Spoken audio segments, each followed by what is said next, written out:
Vote করতে পারবে Awami League, CEC দেখালেন সরকার আর আদালত। বাংলাদেশের মানুষ নতুন সংবিধান চায়, বলছেন আক্তার হোসেন। দেরিতে হলেও সরকারের বোধোদয় হয়েছে, বলছে এবি পার্টি। এবং সর্বশেষ জানাবো, খিলক্ষেতে নির্মাণাধীন ভবন থেকে পড়ে রাজমিস্ত্রির মৃত্যু। শুনছিলেন সংবাদ শিরোনাম, এবারে বিস্তারিত। ভোট করতে পারবে আওয়ামী লীগ, সিইসি দেখালেন সরকার আর আদালত। সরকার বা আদালত কোনো সিদ্ধান্ত না নিলে আওয়ামী লীগকে নির্বাচন থেকে বাদ দেওয়ার সুযোগ নেই বলে মন্তব্য করেছেন প্রধান নির্বাচন কমিশনার এএমএম নাসির উদ্দিন। গণ অভ্যুত্থানে ক্ষমতাচ্যুত আওয়ামী লীগ পরবর্তী নির্বাচনে অংশগ্রহণ করতে পারবে কিনা এমন প্রশ্নের জবাবে প্রধান নির্বাচন কমিশনার নাসির উদ্দিন বলেন, এটা মূলত রাজনৈতিক সিদ্ধান্ত হবে। এটাও শোনা যাচ্ছে যে কেউ কেউ মামলা করছে কোর্টে। এ দল যাতে নির্বাচনে না আসতে পারে সেটার আদেশ চেয়ে কোর্ট যদি রায় দেয়, যেভাবে রায় দেয় সেভাবে ব্যবস্থা নিব। আর না হলে এটা রাজনৈতিক সিদ্ধান্তের ব্যাপার। দল করার শাসনতান্ত্রিক অধিকার সবারই আছে। কোন দল রেজিস্ট্রেশন পাবে কি পাবে না সেটার আলাদা বিধি বিধান আছে। কোন দল শর্ত পূরণ করলে আমরা দেব, শর্ত পূরণ না করলে দেব না। পুরনো যে দলের কথা বলছেন এরা কিন্তু বহু আগে রেজিস্টার্ড। তিনি বলেন, সরকার যদি কোনো দলকে নিষিদ্ধ ঘোষণা না করে আমরা তাদের রেজিস্ট্রেশন তো বাতিল করতে পারি না। এটা রাজনৈতিক সিদ্ধান্ত অথবা কোর্টের সিদ্ধান্ত, এই দুইটার একটা হতে হবে, যেটার ভিত্তিতে হয়তো আমরা ব্যবস্থা নেব। আমাদের পক্ষ থেকে আমরা এ ব্যাপারে কোনো মন্তব্য করতে চাই না।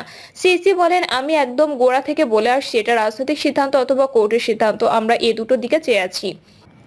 গত জুলাই আগস্টের অভ্যুত্থানে নেতৃত্ব দেওয়া বৈষম্য বিরোধী ছাত্র আন্দোলন বলে আসছে, আগামী জাতীয় সংসদ নির্বাচনে আওয়ামী লীগকে অংশগ্রহণের সুযোগ দেওয়া হলে তা হবে গণ অভ্যুত্থানে লড়াই করা জনগণের আকাঙ্ক্ষার বিরুদ্ধাচরণ। আর বাংলাদেশ ছাত্র অধিকার পরিষদ নির্বাচন কমিশন সংস্কারের অংশ হিসেবে আওয়ামী লীগকে নির্বাচনে অযোগ্য ঘোষণা করার দাবি জানিয়ে আসছে। প্রধান নির্বাচন কমিশনার বলেন, আওয়ামী লীগ তো আমাদের এখানে একটা রেজিস্টার্ড দল, বিধিবিধান অনুযায়ী নির্বাচন করা না করার সিদ্ধান্ত মূলত তাদের। তারা যদি সিদ্ধান্ত নেয় আমরা নির্বাচন করব না, আমরা তো জোর করে করাতে পারবো না। যদি ওরা সিদ্ধান্ত নেয় এবং যদি রাজনৈতিক কোনো সিদ্ধান্ত না নেয় বা কোর্ট থেকে কোনো সিদ্ধান্ত না আসে তাহলে উই আর আনডান। এটা আমরা ইনহেরিট করেছি, আমরা দিই নাই। অলরেডি 72 সালের পর থেকে ওনারা রেজিস্টার্ড অবস্থায় আছে, আমরা তো আর বাদ দিতে পারি না। প্রধান উপদেষ্টা মোহাম্মদ ইউনূস সম্প্রতি বলেছেন, ভোটার হওয়ার পর 17 বছর নির্ধারণ করা উচিত বলে তিনি মনে করেন। এ বিষয়ে সিইসির বক্তব্য জানতে চেয়েছিলেন সাংবাদিকরা। জবাবে তিনি বলেন, 17 বছর করা যাবে না, আমরা বলি নাই। সংবিধান আবার সংশোধন করতে হবে। সংবিধানে তো বলা আছে 18 বছর। যদি সংবিধান পরিবর্তন করে 17 বছর করার সিদ্ধান্ত হয় আমরা সেভাবে কাজ করব।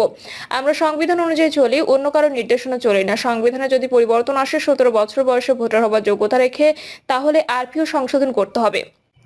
ভোটার তালিকা আইনে সংশোধনী আনতে হবে। অন্য এক প্রশ্নের জবাবে নাসির উদ্দিন বলেন, আগের নির্বাচন কমিশনের কারো বিরুদ্ধে কোনো ব্যবস্থা নেওয়ার কথা ভাবা হচ্ছে না। আমাদের এরকম কোনো সিদ্ধান্ত নেই। রিফর্মস কমিশন কি সুপারিশ দেয় সে দেখে সিদ্ধান্ত জানাবো। তিনি বলেন, গত 3টা নির্বাচনের আগের নির্বাচন আপনারা দেখেছেন। 1991, 96, 2001 ও 2008 এর নির্বাচন আপনারা দেখেছেন। গত 3টা নির্বাচন কেমন হয়েছে আপনারাও জানেন, আমরাও বুঝি। এখন সেই পরিস্থিতি নাই। নির্বাচন কমিশন সম্পূর্ণ স্বাধীন দাবি করে সিইসি বলেন, এখানে ডানে বামে উপরে নিচে কোনো চাপ নেই, আমরা শুধু এখন বিবেকের চাপে আছি। আইন কানুন শাসনতন্ত্র বিধিবিধানের মধ্যে কাজ করা যে চাপ সেটুকুর মধ্যে আছি। অন্য কোনো বহিঃশক্তির চাপ আমাদের উপর নেই, যেটা আগে 3টা কমিশনের উপরে ছিল। ওই 3টা নির্বাচন এজন্যই হয়েছে, এদেশে ভালো ইলেকশন করা সম্ভব, অতীতে করেছি আমরা। আরেক প্রশ্নের জবাবে প্রধান নির্বাচন কমিশনার বলেন, আইনে আছে প্রত্যেক বছর জানুয়ারির 1 তারিখে যাদের 18 হবে তাদের অন্তর্ভুক্ত করে 2 তারিখে খসড়া ভোটার তালিকা প্রকাশ করতে হবে।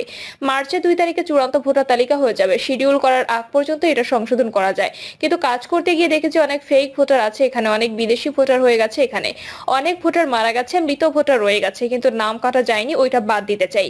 তিনি বলেন, ইলেকটোরাল প্রসেসের প্রতি মানুষ আস্থা হারিয়ে ফেলেছিল। অনেকে মনে করে ভোটার হয়ে কি হবে, ভোট তো কেউ না কেউ দিয়ে দেবে। আস্থা ফিরিয়ে আনতে চায়, বাড়ি বাড়ি যাব। টার্গেট হচ্ছে মাস 6 মধ্যে বাড়ি বাড়ি যাবার কাজ শেষ করব। আওয়ামী লীগের সময়ের প্রশ্নবিদ্ধ 3 নির্বাচনের দিকে ইঙ্গিত করে নাসির উদ্দিন বলেন, এবার আর আগের মতো ভোট হবে না, সেটার জন্য সর্বোচ্চ চেষ্টা থাকবে। 91, 96, 2001 এর মতো যাদের 91, 96, 2001 এর মতো যাতে নির্বাচন করতে পারি। গত 15 থেকে 16 বছর রাজনৈতিক দলগুলো যে এত জেল খাটছে, জান দিয়েছেন কেন? ভোটের অধিকারের কথা বলছে না, আমরা সে কাজটাই করে দেব। রাজনৈতিক দলগুলো আমাদের সাথে থাকার কথা, তারা জাতির কাছে প্রতিশ্রুতিবদ্ধ। তাদের মূল দাবি ছিল ফ্রি ফেয়ার ইলেকশন। এ ব্যাপারে 5 আগস্টের পরে জাতীয় ঐক্যমত্য সৃষ্টি হয়েছে। নির্বাচন ব্যবস্থা সংস্কারের অংশ হিসেবে সংখ্যানুপাতিক ভোটের নিয়ম চালুর প্রস্তাব দিয়েছে বিভিন্ন রাজনৈতিক দল। এ বিষয়ে সিইসি দৃষ্টি আকর্ষণ করেন একজন সাংবাদিক। বাংলাদেশের মানুষ নতুন সংবিধান চায়, বলছেন আক্তার হোসেন। জাতীয় নাগরিক কমিটির সদস্য সচিব আক্তার হোসেন বলেছেন, বাংলাদেশের মানুষ নতুন নির্বাচন চায়। আক্তার হোসেন বলেন, এদেশের মানুষ এক নতুন বাংলাদেশ চায়, বাংলাদেশের মানুষ নতুন সংবিধান চায়, বাংলাদেশের মানুষ সংস্কার চায়। বৈষম্য বিরোধী ছাত্র আন্দোলনের নেতারা যখন জুলাই অভ্যুত্থানের ঘোষণাপত্র পাঠের আয়োজনের ঘোষণা দেন, তখন অন্তর্বর্তীকালীন সরকারের পক্ষ থেকে সব রাজনৈতিক সংগঠনের সমন্বয়ে ঘোষণাপত্র পাঠের ঘোষণা দেওয়া হয়। এই ঘোষণা বৈষম্য বিরোধী ছাত্র আন্দোলনের বিজয়। তিনি আরো বলেন, আগামী জাতীয় সংসদ নির্বাচনে নির্বাচিত প্রতিনিধিদের মাধ্যমে নতুন সংবিধান হবে। আগামী নির্বাচন হবে গণপরিষদ নির্বাচন। সেই নির্বাচনে নির্বাচিতরাই সংবিধান সংশোধন করবেন। বাংলাদেশের মানুষের অসংখ্য চাওয়া আছে, আগামী নির্বাচনে যারা জয়ী হবেন তাদের সেই চাওয়াগুলো পূরণ করতে হবে। দেরিতে হলেও সরকারের বোধোদয় হয়েছে, বলছে এবি পার্টি। অনেক দেরিতে হলেও গণঅভ্যুত্থানের সকল পক্ষের সম্মতিতে একটি গ্রহণযোগ্য ঘোষণাপত্র তৈরিতে সরকারের বোধোদয় হওয়ার স্বস্তি প্রকাশ করেছে আমার বাংলাদেশ পার্টি। তিনি বলেন, এবি পার্টি সহ আমরা বিভিন্ন রাজনৈতিক দল জুলাই গণঅভ্যুত্থানের একটি প্রোক্লেমেশন তৈরির দাবি জানিয়েছিলাম অনেক আগে থেকেই। বৈষম্য বিরোধী ছাত্র আন্দোলন, নাগরিক কমিটি বা অন্তর্বর্তী সরকার এই ব্যাপারে সম্মতি জানালেও তারা কেউই কোনো পদক্ষেপ নেয়নি। হঠাৎ করে কয়েকদিন আগে তড়িঘড়ি করে 2024 সালের মধ্যে অর্থাৎ 31শে ডিসেম্বর একটি ঘোষণাপত্র দেওয়ার উদ্যোগ নিয়েছে নাগরিক কমিটি ও ছাত্ররা। সকল পক্ষের মতামত ছাড়া এ ধরনের পদক্ষেপ নিলে বিভ্রান্তি ও বিভেদ তৈরি হতে পারে। বিবেচনায় সরকার নিজেই এ ধরনের একটা উদ্যোগ নেওয়ার ঘোষণা দিয়েছে। তিনি দেরিতে হলেও সরকারের এ উদ্যোগ গ্রহণকে স্বাগত জানান এবং ছাত্ররা এ পদক্ষেপ থেকে সরে এসে মার্চ ফর ইউনিটি কর্মসূচি পালন করায় তাদের অভিনন্দন জানান। এবি পার্টির মহাসচিব বলেন, আমরা সরকারকে বারবার বলেছি সমস্যাগুলো চিহ্নিত করে একত্রে রাজনৈতিক দলগুলোর সাথে আলোচনা করে পদক্ষেপ নিতে। সরকারের কার্যক্রম পরিকল্পনার কোনো ছাপ নেই। তারা সবকিছুতে তাৎক্ষণিক চাপের মুখে সিদ্ধান্ত নিচ্ছে, তা তাদের ইমেজকে ক্ষুণ্ণ করছে। জাতীয় ঐক্যের উদ্যোগ নিতে না পারলে আমাদের দায়িত্ব দেন, কিন্তু সংকট তৈরি করবেন না। উল্লেখ করে মুজিবুর রহমান মঞ্জু বলেন, 15 জানুয়ারির মধ্যে সরকারের উচিত একটি সমন্বিত ঘোষণাপত্র প্রণয়ন করা। খিলক্ষেতে নির্মাণাধীন ভবন থেকে পড়ে রাজমিস্ত্রির মৃত্যু। রাজধানীর খিলক্ষেত নির্মাণাধীন 14 তলা ভবনের 6 তলা থেকে পড়ে মোহাম্মদ রাহিদ নামে এক রাজমিস্ত্রির মৃত্যু হয়েছে।